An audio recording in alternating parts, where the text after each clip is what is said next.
The page is filled with people wearing similar colors, patterns, and shapes, yet with much searching he cannot be found. The man who wears common clothing such as jeans, a striped shirt, glasses, and a hat seems nearly impossible to find, yet we know that he is visible. The crowds fill in the spaces that surround the elusive character, but upon finding him, you cannot help but think to yourself, he was there all along. Even if you were to turn the page and seemingly forget where you found him, you can no longer simply flip the page back and start over. Once Waldo has been found, he will always be found. Unless, of course, we cease to ask the question altogether and in turn neglect to look for the man who dons a red and white striped shirt, complete with hat, glasses, and an occasional cane. You see, when we ask the question, where's Waldo, and we search throughout the scene of colors, characters, and commotion, we find Waldo, and once found, even if we sometimes forget where Waldo is in fact lurking, it does not take long at all for our eyes to once again gaze upon his one-time camouflage. In our text today from Joshua, we can often ask the question, where's God? But we are all too quick to point in one exact location and fail to recognize that God is present throughout the entire narrative. We read the text and claim that God is here, but we fail to see past the camouflage that we have given God. Perhaps in an attempt to flip the page with the hopes of finding God anew in another scene. Friends, our text today from Joshua 3, God is not just present in the miracle that took place at the bank of the Jordan River, but God is located within the entire narrative, in places where we have never even bothered to look. Joshua has received word from 2 spies that were sent to Jericho that the land that had been promised to them from Yahweh is now melting in fear at the hands of the ensuing Israelite nation. As the good news came to Joshua, certain in his ability and impending success, Joshua rose early in the morning, and the Israelites began the 7-mile journey from Shittim to the Jordan River. The process of moving an entire nation from one camp at Shittim to the ever-enclosing, impending promised land must have been a sight to behold. Oftentimes, the movement of just our own families presents challenges. Dad trying to squeeze every last piece of camping gear into the back of a car while mom nervously checks the AAA triptych, unsure of our true motives for wanting to drive from Cape Cod, Massachusetts to Branson, Missouri. My sister and I watching as Dad finally succumbs to the realization that not all of our necessary gear for a family of 4 will fit into our car, so he lugs out the rooftop car carrier for all of our gear. All the while, questions concerning the whereabouts of daily used items ring throughout the house. Where is my toothbrush? Where is my comb? Where did my shoes go? Where are my glasses? The process of finally getting on the road is difficult, even for a family of 4. Never mind that once we arrived, we had to set up our campsite since my parents decided that camping in the middle of Missouri during the summer was a great idea for a family vacation. The questions continue. Where is the tent stake? Where did the bug spray go? Where is my sleeping bag? I can imagine the process of moving entire people, such as the Israelites, was one of chaos and confusion. Just as my family did, they would continue to ask each other, where are we going? Where is the tent bag? Where are my belongings? Where is the Ark of the Covenant? Okay, perhaps my family didn't ask about the Ark, but when I read the text, I know that God is present through the Ark of the Covenant, but it is not explicitly mentioned until later in the text, once they have reached the Jordan. But I wonder when reading the text, if we have ever stopped to ask, where is God in the movement from Shittim to the River Jordan? Upon setting up camp, which I'm sure went smoothly and without incident, just as my family of 4 set up camp, Officers went throughout the Israelite camp, and after only 3 days, told them that they were to move.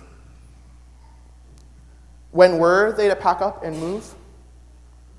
Well, when they saw the Ark of the Covenant being carried by the Levitical priests.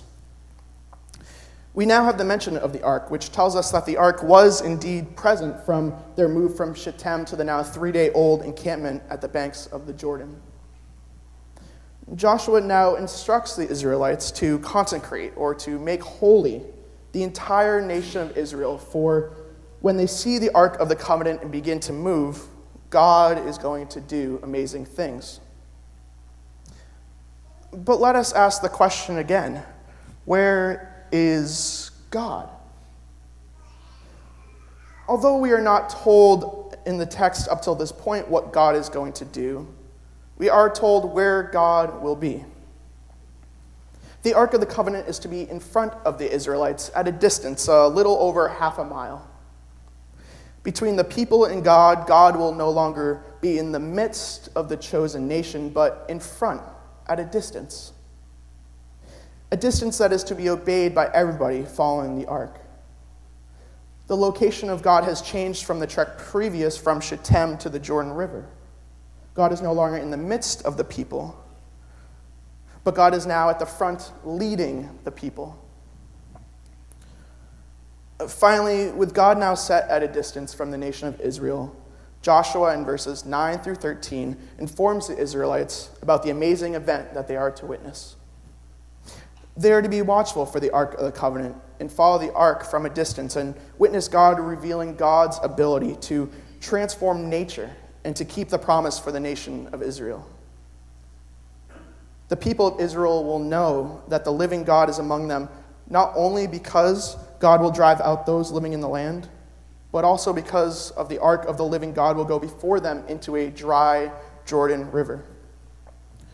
Now, at this point in time, if I were following Joshua as my leader and Yahweh as my God, I would naturally begin to question the plan of action. Needless to say, at the discretion of Joshua, the priests lift the Ark of the Covenant from the tabernacle location and begin to pass on in front of the people, finally initiating the process of crossing into the promised land. As the Ark of the Covenant approaches the river's edge, the priest's feet simply touch the water's edge, and God begins to move. He begins to amaze them.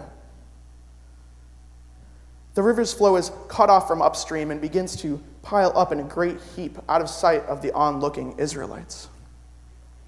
The waters downstream begin to dry up as the waters were cut off.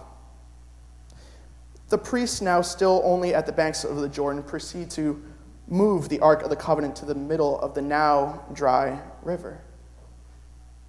Even in the midst of flood stage, where the Jordan would have been overflowing its banks and rapids ever increasing, God defied the laws of our understanding and cut off the water's flow. So much, in fact, that the ground that the priests now stand on is dry. Not muddy, not with puddles and eddies here and there, but dry. As the nation of Israel looks on from a distance, they begin to invade the once deemed inseparable distance between God and the Ark of the Covenant. The distance set forth by God in order for all the nation of Israel to witness God's amazing feat is now removed, and the nation of Israel walks on a dry river bed while passing by the once unapproachable Ark of the Covenant set in the middle of the river. They proceed past the Ark to the other side of the Jordan. Once the waters have been cut off and the people have crossed to the other side of the Jordan, where is God? At first glance, when asked to look at this narrative and find God, we would immediately point to the moment where the priest's feet, who carry the Ark of the Covenant, touch the river's edge ever so slightly, and God begins to move. However, in looking at the entire narrative in Joshua chapter 3, God is in 3 different locations, all relative to where the Israelites find themselves. First, God is in the midst of the people. On the journey from Shittim to the encampment on the Jordan River, the Ark of the Covenant is traveling within the people. We are not aware that the ark is leading the entire group per se, so it can be assumed that the ark is simply within the mass of the people traveling together. In this image, God as representative in the ark is not the sole leader. If the ark is not leading, each person has to rely upon those in front of them in order to know which direction to follow.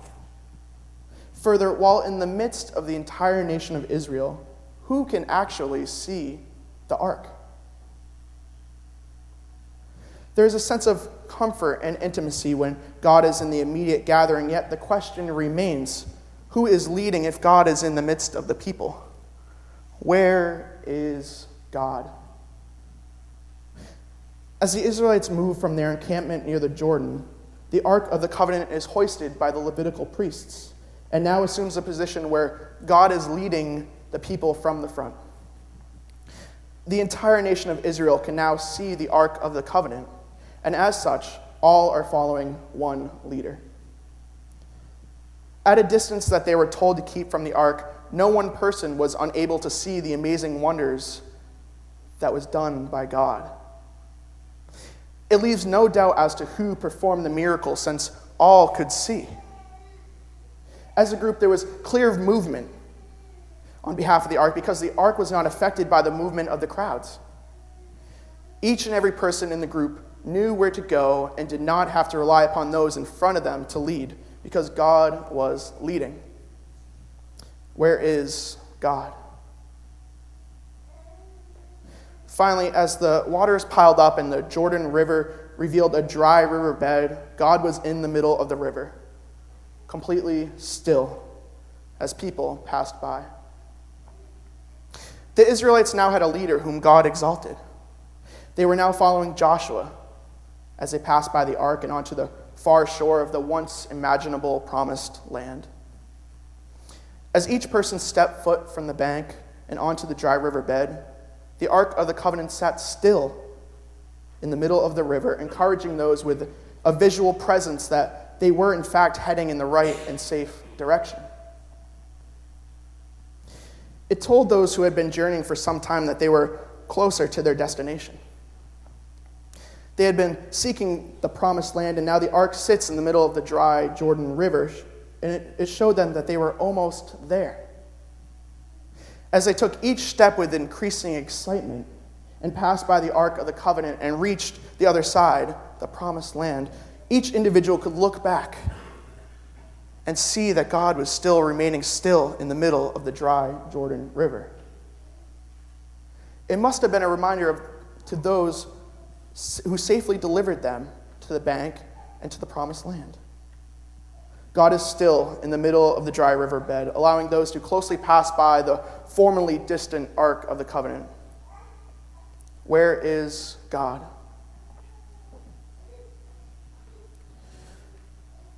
When we look to our own ministries in church, where is God? Is God in the midst of the people, being influenced by the crowds and not visible to everyone? When God is in the midst of the people, the same question must be asked. If God is leading, who is? If God isn't leading, who is? It is good for God to be in the midst of the people, especially within the church. It provides comfort and intimacy, yet God's visibility is often limited by the crowds. Those outside the church do not get to see God as the true leader, and rather those perhaps jostling for position, using God as a means to advance the leader's desired ministry goals. But what happens when, just as in the narrative from Joshua, God is calling the people to a new way that the church has never been before? When it comes down to it, we enjoy God in our midst, yet we must acknowledge that God is often calling us to new ways which require God to lead and not simply fall into the crowd. When we look to our own ministries in church, is God leading from the front? Is it evident to all those who look that God is the one everyone is following? When God is leading, everyone can see when God piles up the waters, even when in flood stage. There is no doubt as to who performed the miracles. There is no doubt as to who each and every person looks to. When we as the church anticipate and ready ourselves just as the Israelites did, we will be ready to move when God is raised up and passes in front of us in order to take us into new and unknown direction. When we look to our own ministries and church, is God standing still as every single person has the opportunity to pass by? Perhaps as God calls our church to new and unknown ways, God will stand as a visual sign that we are, in fact, heading in the right direction and approaching our destination. As we seek God and pass God on our way to the other bank of the river, we can look back and be continually reminded of who brought us to the other side. And as we look back to see God on the path that we have traveled, we look forward to see those who will be exalted like Joshua. For God led the Israelites to the promised land and then allowed Joshua to lead. So at this moment in our narrative, the Israelites are now following Joshua, an exalted leader, one chosen by God. Many are called by God to continue the way that God has set, but it is important to continually look back and see if God is still standing in the middle of the river. Perhaps when we glance back, to our surprise, God is no longer standing still, but once again being raised up while passing by the people and moving to the front, seeking those who have been consecrated to follow in order to do amazing things among us. We must continually ask the question, where is God? Simply because we find God on one page does not mean that God is found forever. After all, Waldo moves to a new location with a simple flip of a page, and if we are not diligent in seeking God page after page after page, we will only continue to see God in the same place, on the same page, wearing the same red and white striped shirt and hat. The location of God matters. As such a case, we must continually ask, where is God? Amen. At this time, I would like to invite the chancel choir to lead us in the communion hymn, or anthem, excuse me.